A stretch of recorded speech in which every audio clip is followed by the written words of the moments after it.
Today we speak to Caden at 19. He was pretty heavy on the landscaping, on the tools every day. His body was shutting down on him at just 19, and he knew that he just wanted to get his life back. After reaching out to us and finding remote sales, in just a short amount of time he was off the tools, making money from his laptop, and actually having ownership of his life again. This is a good conversation, so lock in. Yeah, I guess, bro, to just kick it off, man, like give a little bit of like who you are, where you're based, and what you were doing like a year ago or a few months ago. Oh yeah, man. So Caden Van Nice, that's my name. Mom gave it to me. But yeah, I was a landscaper for like ever, bro. Like to be fair, it was only like a year and change because it's like I'm only 19. But so landscaping, I'm based in Wisconsin, United States, Fox Valley area. You don't need to know where it is.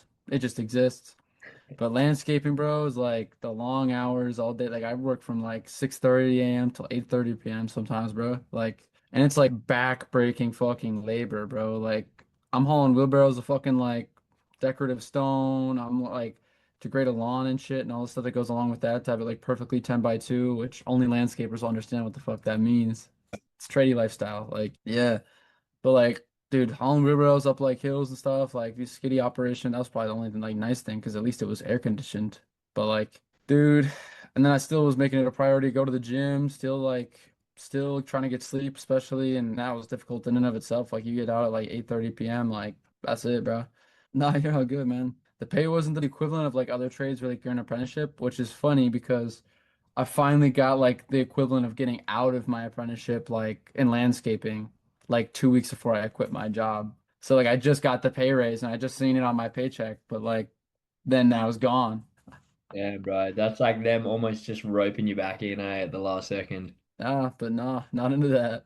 Not into that, bro. Epic, bro. I love that rundown. So I guess you touched on you're big into the gym, bro. I guess give that people like that has nothing to do with work about you, like your hobbies, what you're into, that type of thing. I mean, before I was into like, the program and like, our whole family that's online, like before I was into all that, really my life was like the gym. I hosted, I'm gonna be honest, like all I did was play video games and I hosted like shit like no, I wouldn't say they're parties, but like they ended up turning into parties sometimes at my place. It'd be like I invite 10 people, those people invite 10 people, and then it kind of get out of hand every once in a while.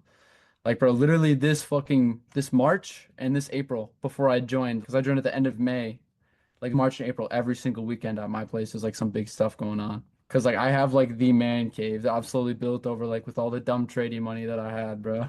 Like, Damn, bro. and that is not the life for me. But I was never like into like alcohol or anything. I was strictly like, cause like you don't get like a physique like that with drinking, bro. Like I was never into that. But like it did happen on my grounds, bro. But like that was the life, bro. I was playing video games in my free time, having people over, and like that's all I did, man. I was like, I always knew like I was meant for more. I respect that, bro. I respect that. And like having that money to obviously build out the man cave from, being a tradie and then even like turning your back on that and just going, fuck it, man, I'm made for more. Like I respect that, bro. I guess when you were doing landscaping, what did people who knew you back then think you'd end up doing, if you could guess? Like people thought I was just gonna stick landscaping out or like move into something else, dude. Like nobody really thought like I'd be ever doing much because I went landscaping right out of high school. I said college is a scam. Preached it to everybody who listened. College is a scam, and then went to the trades and it's like just as bad. At least I didn't spend any money getting in though. But like nobody thought I'd probably ever amount to anything. I think a lot of my friends like this isn't my first business endeavor. I've done plenty in the past. I've rotated between like cycle of like I need to get rich and retire my dad into like, oh, but I'm never gonna be this young again, so it's time to have fun. And I would just like rotate between those two mentalities. And like whenever you want, like I had so many different things I've tried to like. I can go on. I'm literally the perfect prospect, bro. Like I've tried everything and never nothing ever worked. Yeah, Like, break that down for me, bro. What you tried, what happened? oh, geez, bro. I've been trying to make money online since I was 15, so I'm 19 now. But like I did affiliate marketing, I think was my first ever thing. And then like I got roadblocked because I couldn't fully do everything that the contracts and all that because I wasn't 18. They required like credit cards and stuff like to do certain stuff. And I wasn't 18. I literally lied about it until the absolute point where they needed all of the like contracts and stuff filled out. And I was like, dude, I genuinely can't do it. I lied my ass off to like there and I genuinely couldn't do anything about it. I did huge into crypto. I actually made good money on, but lost it all. Like I traded meme coins on Solana specific. I tried day trading. I did like an AI drop shipping store. I did reselling on like Snapchat, like over my stories and stuff. I have tried so many different things and all I needed to do was just stick to one thing, man. It's crazy. You really been grinding. You've been grinding out here for years, brother. I respect the hustle, but it's people like you that have tried all this shit and have like the conviction they're built for like something more that usually just end cracking the sales 100%, bro. I want to strip you back to your landscaping, like your most recent sort Hmm. of work. What was kind of like the worst part of your landscaping? I guess not really the hardest part, like what was kind of like the worst, yeah, like the worst part of your day to day, would you say? Dude, I like it's really like I was working these crazy hours and breaking my back every day. I had like it's to the point where like my back was getting so bad that I was considering getting medical help, like literal medical help because of how bad my back was. My knees, bro, like it got to the point where I was hopping trailers, like you know when you're trying to like jack different sides of the trailers and stuff when we're loading up the skiddies or like backhoes, you name it, utility. It's like I'm hopping over it and I'm like, dude, my knees, I need to like with my hands because I can't like my knees cannot lift my body. I hadn't squatted in like the gym, for example, 3 months because like I'd be loading up only a little weight on the squat. For example, like I could only lift like for peak weight, I was like lifting over kilos for reps on back squat, but like I couldn't even do 100 because of how bad my knees were. Like it was so bad that I literally was like gonna go to the hospital. Like like is my body so broken, it's ruining the gym, it's ruining my ability to day to day. And then also the long hours prevent me from like having any freedom that I could ever desire. Like it is just genuinely the most worst position to be in. Brother, and like not even 19 and your body's like cooked. Exactly. Like if you were to look at yourself like 5 years ahead working that same role, only would your body be absolutely toast, but was there much room for growth or Dude, no, in landscaping, bro, like you have to get super lucky. For one, you have to be on like the owner of the company's favor, probably 3 months straight, and then you have to hope that like one of the office positions. There's like sort of hundreds of people of laborers in the company, including I could have been a foreman, but I never wanted to be a foreman because and they were trying to make me into a foreman at 19 or by 20, like which is crazy. I was by the way, I was a second in command. So like I got up to second in command of my crew, which is huge for someone who's 19.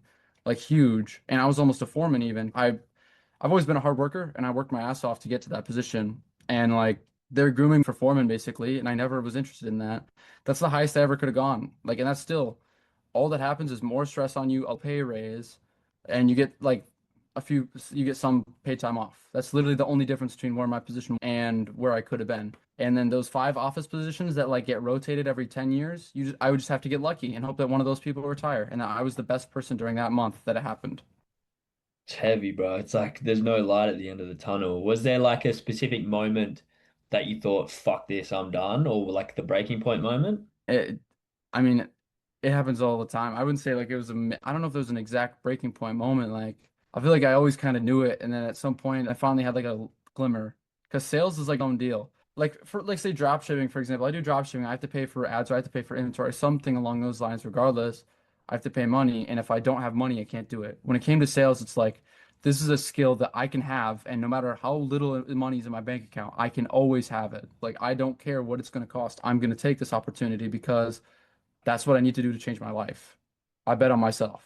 Yeah, I respect that, bro. Like betting on yourself. Yeah, it kind of sounds like you've been betting on yourself for a minute, bro. But this is just something that actually clicked, bro. I guess like when you first like started, when you first saw the program, all that, what was like your biggest doubt? Like, what did you think the catch was? Did you have any big doubts or anything like that? I guess I would have to say that I doubted, like, is this program really going to be able to give me everything that I need? And that here's the thing, like, it does, but only if you give it what you're supposed to do too. I feel like one major thing that I missed out on when I joined is like I was trying to keep to myself, keep my head down, put in the work, and I wasn't trying to interact with anybody in the community. And when I worked through the community, I worked with these people and I started to build friends. Like I started to do SDR and I started to do all the role plays. I'm like, bro, these people push me into who I'm going to be. And that's when I built like an accountability system, which is a huge thing. Like, I feel like turning over in the last few weeks. Yeah. But that's a huge thing, man. It's like I built all these accountability systems within the last 3 weeks to like even push me past my 99% self to my 110% self. Yeah, 100%, bro. When you were thinking of signing up, did you sit on it before signing up? Did you sit on it for a while? Did you talk to the people around you? What did they say? Or did you like try to talk yourself out of it? Oh, dude. I don't know if I ever really, I've always like known I had to change, and I think that that was evident. I felt like I had to do this, and yeah, I wanted to think about it. The only problem was like I knew I had to change, and I knew this was the opportunity that was going to take me to where I needed to go. But it was a question of financials, bro, because like genuinely, I was in a position where I've like no money in my bank account. I've like car loans, I have bills to pay, I have all the stuff that has over my head. Like I was like I barely have any money, bro. That was the only thing holding me back from making the decision. I needed a little kick in the ass to get me where I needed to go. Hmm. And then like looking back, that it was a, I guess, a good decision, eh? Like, were you wrong about like any doubts that you kind of had, or I guess you didn't really have any. So you were keen, you just weren't really financially in the spot to like fully commit. Exactly, man. Like I wasn't really doubtful about the program and the people in it at all because like there's all these affiliates, bro. Everybody was posting on Instagram, bro. Like I trusted it blindly, and honestly, I'm glad I did. The only like and all those doubts that I had, like when I was getting into it, to make sure that like it would actually get me where I went. The more I pushed myself in there, the more I realized like everything is there for you as long as you put your work, like you put the work in that you need to do. Like it's all available. Just use all the tools that it gives you. Like that's exactly what it is. I don't know how far I'm going into depth about it, but yeah. Go, like honestly, speak whatever, bro. Like, yeah, I'd definitely cut out what can't be used, but you're just like authentically speaking off the dome, bro, which is the most important to me. But I'd love to know a little bit more about the actual work, I guess, like the closing side of things. Like, how long from day one was it to actually landing your first role, getting your first taste of like coin? So it was like first it was a DM setting role. A DM setting role, like I think about like seven, I want to say six weeks in, right after I got my SDR certification and started looking for roles. And like I got into a role that was supposed to be an SDR role, but like which is like, yeah, call-based appointment setting. I got into that and then like the closers, so it wasn't actually the best opportunity. And it was cold DM with my own account, personal socials. So like the I got and I still manage. I don't care how hard it is. I'm gonna be the guy who makes it an opportunity.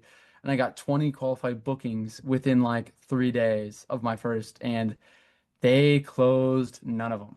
Fuck. Yeah, I'm so serious. And like obviously after like 2 weeks of like showing, I was like, dude, I don't care. I don't care. I'm gonna keep pushing through. We're gonna see what I can do. And they didn't close anyone for the entire 2 weeks that I worked for them. So obviously that was difficult. What are you gonna do? Like it's okay. Like I'm glad I got the experience. Like that's what was important. That was my first role. Second role was in an SDR role. And then I went on the mindset call. I didn't want to go on it. I went on the mindset call the following Sunday with Nelson. Went on the mindset call and like it just reshaped everything. I didn't like, dude, at this low point, it's like, okay, you need to start holding yourselves accountable, like build accountability partners. And I was like, okay, I'll try it. You know what? Screw this, I'll try it. And I did it. And I started posting like my gym every single day. Which I had no problem going to the gym, but like still just to know that people are checking in, making sure I'm showing up. My end of days, I dropped social media. I dropped like all of my socials. I cut out all distractions, submitting my screen time reports daily. I started doing all this stuff for people to be able to hold me accountable, accountability partners out in like WhatsApp, like literally everything possible I could. And then all of a sudden, your boy became the top of the leaderboard and has been sitting there for the last 2 weeks, Cool. 3 weeks. Absolutely, Exactly. And bro. then I got closing certified in 11 days. Nice, bro. Was there like a point where you were like, okay, this shit feels real? Like, what was that moment? Was it the first win, first time you made coin? Was there like a moment there when you were like, okay, this feels real now?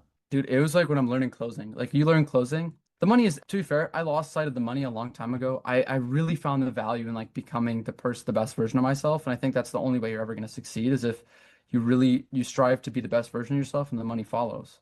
Hmm. I know that's not like what a lot of new guys probably want to hear, but it's the truth. And then I fell in peace with that. When I started doing the beginning of closing, you learn like your communication skills. You learn how to break down service level answers. You learn how to carry a conversation with somebody that you've never met before and go deep into something. And it's normal. Like you're able to dig deep from closing. That's what they teach you. And when I did that, I started to have conversations with people I cared about, like my dad, when he'd visit. And it's like I start talking to my dad. And it's like, dude, I can break down all of the service level answers and he feels like it's nothing, like it's normal because he has no idea that I frameworked him in my mind. Like, Hmm. because you learn the conversation skills that literally you never learn anywhere else, and it applies everywhere. And then, like, I noticed that and it's like, okay, this is a real skill. I got certified. I'll be one of the most successful people possible because that's who I am and that's what I'm going to do. I've already identified that with myself. And when I do that, be able to make the money. First 10K month before the end of the year is guaranteed. Like I know that. In USD, by the way, not AUD. No cheating. USD, my bro. I respect that, man. You're a hustler, bro, and I have no doubt you're gonna make that. I guess something you can do on like a random Wednesday now that you couldn't when you were landscaping. Dude, Like, that's what I was getting to, man. Like, see, I already have a little money on top of where I previously was. So like I was able to do that. And that's why it gave me a little cushion to be able to like actually quit my job, right? Like I was literally just driving to the gym the other day. It's like I don't have to be at my job. All I have to do is make my meetings, make my calls when I have to. Like Like, and I can move them around if I absolutely have to. Not the coaching calls, but like as long as I'm not stupid with my schedule. It's like I'm driving and I'm like, dude, I could just go out. I can go out and like buy something nice for myself if I wanted to. I'm literally the wind in my hair, vibing to some music, and I'm like, dude, I don't have to wake up tomorrow if I don't feel like it at a certain time. I don't have to. Like I am free. I could buy what I want. Like I was broke, man. Like I didn't have to buy anything at the grocery store. Like when I go there, I could buy whatever I wanted if I needed it, man. Like I don't really have to worry as much. Like genuinely the person I became, it's just I can't explain the freedom of the feeling of the freedom that you get. Like I'm just driving down the road, like I could go somewhere if I wanted to. If I want to go to the movies tonight, I can go. Nobody's gonna stop me, and I don't have to worry about it. It's just been one of the best feel like literally, it's been one of the best feelings in the world. It's such an underrated feeling, eh? Just having that midweek freedom, bro. It's honestly unreal, eh? I can relate to you 100% on that, bro. If maybe like going back to when you're landscaping as well, like if you were to sit down with you from that time, still in your uniform, like just sitting on the fence, like what would you kind of say? What's that conversation you'd have? Take every fucking risk. Don't don't sit here, you know you don't belong here. You don't belong in this position. You know you're meant for more. Screw the parties, screw the chicks, screw the people who are like telling you not to be where you want it. Like people are sitting there saying you can't do it. People are being negative to you. Throw it all away. Be the person you want to be. Because guess what? At the end of the day, the only way you're going to be happy is if you're being the person you want to be. Stop allowing other things that you think are giving you temporary little bits of joy. Stop taking those things and find a sense of purpose. Because that is what's going to build you into the man that you want to be. Hmm. Love that, bro. Love that. And I guess one thing you'd want to say, or one thing you'd say to someone sitting on the fence in like a similar way that you were, or just sitting on the fence in general. And do the thing you need to do because in your heart you really know like this is the thing that you need to be doing. Like the magic you're looking for and is in the work you're avoiding. Heard it from Chris Williamson. Like that is literally just take that. Like you know what you need to do, you just need to do it Hmm. because that's when life changes.